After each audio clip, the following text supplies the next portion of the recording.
Hi viewers, welcome to our channel. ప్రస్తుతం మనతో పాటు సీనియర్ జర్నలిస్ట్ దాము బాలస్ అన్నారు. వారితో మాట్లాడదాం. నమస్కారం సార్. నమస్తే సార్, వివేక హత్య పైన ఫస్ట్ టైం మన జగన్మోహన్ రెడ్డి గారు స్పందించారు. సో మామూలుగా చూస్తుంటాం టీడీపీ నుంచి ఎప్పటి నుంచో కూడా విమర్శలు చేస్తూ ఉంటారు. ఫస్ట్ బాబాయ్ హత్య గురించి మాట్లాడు అని చెప్పేసి. సో ఇప్పుడు ఆయన రియాక్ట్ అయ్యారట కదా, ఏం మాట్లాడారు, ఎవరు చంపారంటున్నారు సార్? వివేకానంద రెడ్డి హత్య 2019 మార్చ్ 15న జరిగింది. సో అప్పుడేమో ఆ ఎన్నికల్లో జగన్ దాన్ని ఎఫెక్టివ్గా ఉపయోగించుకున్నాడు. తనకు అనుకూలంగా బాబాయిని తెలుగుదేశం వాళ్ళే చంపారని నారాసుర రక్త చరిత్ర అని బుక్ కూడా వేశాడు. అప్పుడు జగన్ అలా ఉపయోగించుకోవడానికి సునీత కూడా దోహదం చేసింది. సునీత కూడా తెలుగుదేశం వాళ్ళ మీదే పెట్టింది. చంద్రబాబు వెనకుండి బీటెక్ రవి వీళ్ళ ద్వారా వాళ్ళు మా నాన్నని చంపించారు, ఎలక్షన్లో ఆయన ఉంటే ఇతన్ని మన అవినాష్ రెడ్డిని ఓడించడం కష్టమవుతుందని చెప్పి చంపారు అన్న వాదనని సునీత కూడా తీసుకొచ్చింది. సో మా బాబాయిని చంపారని జగన్ కూడా దాన్ని పెద్ద ఎత్తున చేశాడు. అయితే అప్పుడు తెలుగుదేశం, నిజానికి తెలుగుదేశం ప్రభుత్వం ఉంది, అప్పుడు తెలుగుదేశం వాళ్ళు దాన్ని ఉపయోగించుకోలేకపోయారు. అప్పటికి ఆరోపణ చేశారు కానీ అది బలంగా వెళ్ళలేదు. అయితే ఎన్నికల తర్వాత సునీత యూటర్న్ తీసుకోవడం, తన సొంత బంధువులే చంపారని చెప్పడం, అంటే ప్రధానంగా అవినాష్ రెడ్డి, వాళ్ళ నాన్న భాస్కర్ రెడ్డి, వాళ్ళ మెయిన్ అనుచరుడు దేవిరెడ్డి శివశంకర్ రెడ్డి, వీళ్ళు ప్రధానంగా చంపారు. వీళ్ళు వెనకుండి ఒక టీంని ఫామ్ చేసి ఆల్రెడీ వివేకానంద రెడ్డితో ఇబ్బందులు ఉన్న ఎర్రగంగిరెడ్డి కావచ్చు, తర్వాత సునీల్ యాదవ్ కావచ్చు, ఉమాశంకర్ రెడ్డి కావచ్చు, దస్తగిరి కావచ్చు, వీళ్ళందరినీ ఒక టీమ్గా ఫామ్ చేసి ఈ టీం ద్వారా అంటే నలుగురు వెళ్ళి అక్కడ చంపారని, సో వీళ్ళ చంపించారు, వీళ్ళు దానికోసం దస్తగిరికి ముందే డబ్బులు ఇచ్చారు, ఈ నెరేటివ్ బయటకు వచ్చింది. దీన్ని తెలుగుదేశం కూడా ఉపయోగించుకొని ఈవెన్ చంద్రబాబుకి అన్ని వ్యవస్థల్లో తన మనుషులు ఉంటారనే ఎప్పటి నుంచో విమర్శ ఉంది. ఆ రకంగా సిబిఐలో కూడా రామ్ సింగ్ తన మనిషిని, సిబిఐ ఐఓ ఇన్వెస్టిగేటివ్ ఆఫీసరు, తన ద్వారా కొంతమందిని అప్రూవర్గా మార్చుకోవడానికి ప్రయత్నించారు. అందులో దస్తగిరి అప్రూవర్గా మారాడు. ఎందుకంటే అతను డబ్బు తీసుకొని హత్య చేసిన వ్యక్తి, డబ్బు తీసుకొని అప్రూవర్గా మారడానికి కూడా గ్యారంటీ లేదనేది విమర్శ. సో ఏదేమైనా దస్తగిరి అప్రూవర్గా మారి అప్పటి నుంచి ఏమైందంటే తెలుగుదేశం ఈ హత్యను ఒక సీరియల్ లాగా తీసుకురావడం, సిబిఐ కూడా దానికి దోహదం చేయడం, సునీత కూడా దానికి కలవడం, సునీతకు సపోర్ట్గా షర్మిల రావడం, ఇవన్నీ పరిణామాలు తెలుగుదేశానికి అనుకూలంగా మారాయి ఓవరాల్గా. సో అది కొద్ది రోజులు వరుసగా డ్రామా నడిచింది. అరెస్టులు, సిబిఐ డ్రామాలు, సిబిఐ ఎంక్వైరీలు, కోర్టులు, ఇవన్నీ నడిచాయి. కానీ ఫైనల్గా ఏమైంది, అది అలా హోల్డ్లో పడిపోయింది. ఇప్పుడు లాస్ట్ ఇయర్ ఏప్రిల్ 31కి డెడ్ లైన్ పెట్టింది సుప్రీంకోర్టు. మళ్ళీ సిబిఐ ఎక్స్టెండ్ చేయమని అడిగితే జూన్కి పెట్టింది. ఇవాళ ఇంక జూన్ కూడా వచ్చేస్తూ ఉంది. ఇప్పటివరకు ఏమీ అతిగతి లేదు. అది సరే, అది పక్కన పెడితే ఈ మధ్యకాలంలో ఇవన్నీ జరుగుతున్నప్పుడు కూడా ఎప్పుడు జగన్ దీని మీద కామెంట్ చేయలేదు.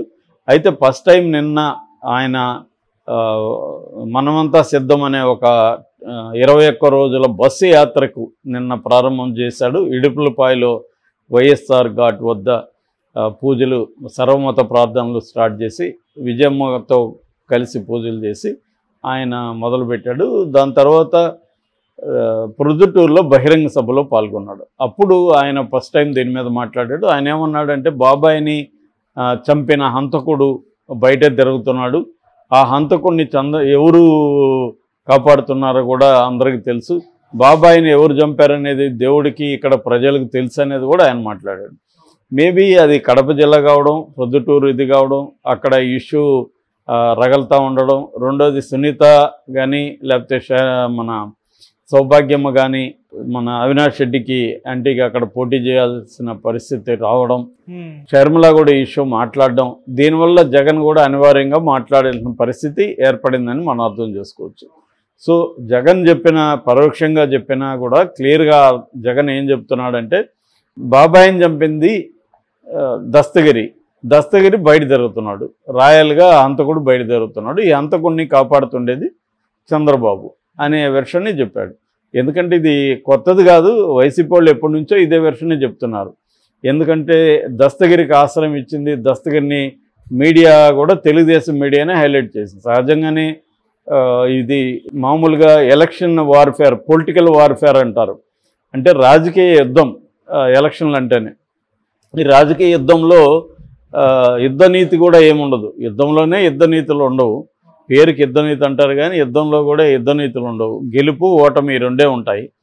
అందువల్ల పొలిటికల్ వార్ఫేర్లో కూడా గెలుపు ఓటములు ఉంటాయి తప్ప ఏది ఉపయోగించుకోకూడదు అనే ఒక మోరల్ ఆర్ ఎథికల్ క్రైటీరియా అనేది ఏమి ఉండదు. ఏది ఉపయోగించుకుంటే మనకు ఉపయోగం, ఏది ఉపయోగించుకుంటే అవతల వాళ్ళకి నష్టం జరుగుతుంది అనేది ఉంటుంది. అందువల్ల దీన్ని సాగదీస్తా మామూలుగా ఈ హత్యను ఎనీ పోలీస్ స్టేషన్ 10 రోజుల్లో సాల్వ్ చేయగలిగిన హత్య ఇది. కానీ అందరికి కూడా సాల్వ్ చేయదలుచుకోలేదు ఇది. కానీ ఇద్దరు కలిసి తమకు అనుకూలంగా ఉపయోగించుకుంటున్నారు. అయితే నిన్న చంద్రబాబు చేయించాడని జగన్ కూడా ఆరోపించలేదు. వీళ్ళు మాత్రం హూ కిల్డ్ బాబాయ్ అని, చంపించేదని జగన్నే ఓపెన్గా ఆరోపిస్తున్నారు. కానీ జగన్ అలా ఆరోపించాల. నిన్న చంద్రబాబు చంపాడని ఆరోపించాల. చంపిన హంతకుడిని కాపాడుతున్నాడు అన్నాడు. హంతకుడు ఎవరు ఇక్కడ? దస్తగిరి ఓపెన్గానే చెప్పాడుగా, నేను డబ్బులు తీసుకొని డబ్బుల కోసం హత్య చేశాను, నాతో పాటు వీళ్ళు ఉన్నారు, బట్ హత్య చేయించిన జగనే అని అతను కూడా చెప్తున్నాడు. సో ఇతనేమో చంపింది దస్తగిరి, బట్ దస్తగిరిని కాపాడుతున్నది చంద్రబాబు అనేది చెప్తున్నాడు. ఆ మేరకు అది వాస్తవమే. ఎందుకంటే కాపాడకపోయినా చంద్రబాబు కావచ్చు, తెలుగుదేశం కావచ్చు, తెలుగుదేశం మీడియా కావచ్చు, దస్తగిరికి అండగా అయితే నిలబడింది, డౌట్ లేదు. సో తెలుగుదేశం నుంచి సపోర్ట్ చేసే మన వాళ్ళే పార్టీ, జైభీమ్ పార్టీ, అది కూడా టికెట్ ఇచ్చింది. జైభీమ్ పార్టీని చూస్తేనే అర్థమవుతుందిగా. జడ శ్రవణ్ కుమార్ పైకి తెలుగుదేశాన్ని విమర్శిస్తూ మాట్లాడుతున్నాడు, కానీ ఆచరణలోకి వచ్చేసరికి ఇక్కడేమో ఇతనికి ఇచ్చాడు దస్తగిరికి, అక్కడేమో మన కోడికత్తి సీనుకి ఇచ్చాడు. మరి వీళ్ళిద్దరూ జగన్ క్యాంటీగా ఉండేవాళ్ళు కదా. జగన్ క్యాంటీగా ఉన్నవాళ్ళు నువ్వు ఎందుకు పెట్టావు అంటే అర్థం ఏంటి? క్లియర్గా ఆ ఇష్యూల్ని, 2 ఇష్యూలను కూడా లైవ్లో ఎన్నికలకు వాడుకోవడానికే జడ శ్రవణ్ కుమార్ తెలుగుదేశంలోకి ఉపయోగపడుతున్నాడు క్లియర్గా. కాబట్టి ఇక్కడ ఏంటంటే వైసీపీ 2019లో ఉపయోగించుకునింది, ఇప్పుడు దీన్ని చంద్రబాబు ఉపయోగించుకోదలుచుకున్నాడు. దానికి జగన్ అడ్డుకట్ట వేయడానికి తనే స్వయంగా రంగంలోకి దిగినట్టు తెలుస్తుంది. సో ఈ హత్య చేశారు, దీన్ని నా మీద తోయడానికి నా చెల్లెమ్మల్ని కూడా తీసుకొచ్చారనేది కూడా మాట్లాడాడు. అక్కడ ప్రాబ్లం ఉంది. చెల్లెమ్మల్ని చంద్రబాబు తీసుకొస్తే వాళ్ళు ఎందుకు వచ్చారనే ప్రశ్న వస్తుంది కదా.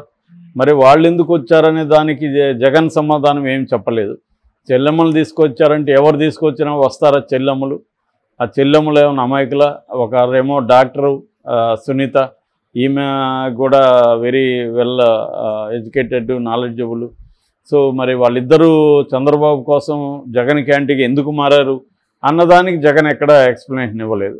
ఓన్లీ ఏంటంటే చంద్రబాబు బాబాయ్ హత్య చేసిన హంతకుడిని కాపాడుతున్నాడు అని చెప్పాడు. నిజానికి చంద్రబాబు కాపాడడం అంటే ఏంటి? అతను అప్రూవర్గా మారాడు. అప్రూవర్గా మార్చింది చంద్రబాబు అనేది అతని ఉద్దేశం. ఎందుకంటే రామ్ సింగ్ని తను మ్యానిపులేట్ చేసి రామ్ సింగ్ ద్వారా వాడిని అప్రూవర్గా మార్చి వాడిని బయట వాడికి బెయిల్ ఇప్పించేసి బయట ఉండి వాడు రాజకీయాల్లోకి వచ్చి ఇప్పుడు వాడు మామూలుగా ఒక కిరాయి హంతకుడు. అలాంటి వాడు రాజకీయాల్లోకి వచ్చి ఛాలెంజ్ చేస్తూ ఈ ప్రభుత్వాన్ని నేను పడగొడతా మాట్లాడుతున్నాడు అనేది ఎంత విచిత్రం అనేది మనకి అర్థమవుతుంది చూస్తే. సో దీన్ని ఏ రాజకీయ పార్టీ కూడా ఇక్కడ ఏ రకమైన నైతికత లేకుండా ఈ హత్యను తమకు అనుకూలంగా 2 పార్టీలు కూడా ఉపయోగించుకుంటున్నాయి. తెలుగుదేశం ఉపయోగించుకుంటుంది, ఇప్పుడు గతంలో వైసీపీ ఉపయోగించుకునేది, ఇప్పుడు కూడా తెలుగుదేశం నుంచి కొంతవరకు దాన్ని డైవర్ట్ చేయడానికి జగనే రంగంలోకి దిగి జగనే దీని మీద మాట్లాడినట్టుగా మనం అర్థం చేసుకోవచ్చు. సో ఇది నెక్స్ట్ లెవెల్కి ఎలా వెళ్తుంది దీని మీద ఆల్రెడీ ఈనాడు ఓపెన్గానే ఓసర వెళ్ళి అన్ని రంగులు అని పెట్టి మాట్లాడింది. చంద్రబాబు కూడా నేను విమర్శించాడు. సో దీని మీద ఇంకా అంటే ఇష్యూ ఇంకా రగులోపు అవుతుంది. ఎన్నికల్లో మళ్ళీ ఒకసారి వివేకానంద రెడ్డి హత్య ఎన్నికల్లో ప్రధాన అంశంగా మారే అవకాశాలు ఉన్నాయి. Okay sir, thank you so much.